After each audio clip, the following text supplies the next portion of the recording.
Menurut saya, salah satu kelemahan yang paling menonjol, yang paling kelihatan pada Patrice Allegro adalah ketidakmampuannya untuk melakukan sebuah penelitian. Dia berpikir ketika dia menggali Alkitab, kemudian juga meneliti dogma-dogma Katolik, dan dia pikir itu hanya eksklusif milik Katolik gitu. Jadi dia lupa ya bahwa ketika dia menyusun data-data itu kemudian dia buat generalisasi, itu adalah sebuah penelitian yang biasa saja sebetulnya.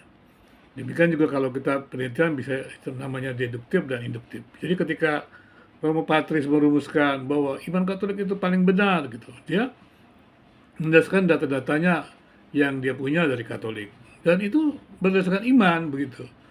Tapi ketika dia katakan itu absolut, tidak ada validasinya begitu. Dan demikian juga teman-teman Protestan begitu, bahwa ajaran Alkitab itu benar begitu, dan itu mutlak benar, Alkitab katakan demikian begitu. Tapi sebenarnya siapa yang bisa memvalidasinya begitu? Karena semua teologi ya, itu adalah ya iman gitu. Kalau Anda belajar tentang penelitian empiris yang berbeda, tapi perlu juga melihat ketika merumuskan tentang pengakuan iman itu kan dari data. Jadi harusnya ya Romo Pater Allegro itu coba melihat. Jadi rumus yang dia anggap benar itu adalah sebenarnya dibangun atas data-data yang dia punya. Dan itu dia tidak tahu segalanya gitu. Walaupun dia kemudian menariknya, suksesi apostolik dan segala macam. Ya, kalau dia belajar tentang penelitian sih ada masalah. Dia kan membaca teks itu dari dogma. Nah, itu deduktif namanya. Dan itu terjadi. Demikian juga kalangan-kalangan Protestan sebenarnya juga membaca teks itu dari dogma. Jadi perkelahian itu terjadi ketika Romo Patris Allegro membaca teks-teks itu dari dogma Katolik.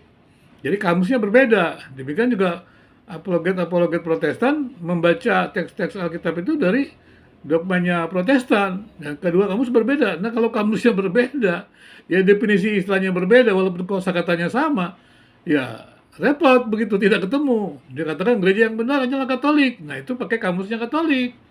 Tapi kalau kata Protestan, ya gereja benar ya gereja yang adalah kumpulan orang yang percaya kepada Kristus. Nah, itu pakai dogmanya Protestan gitu.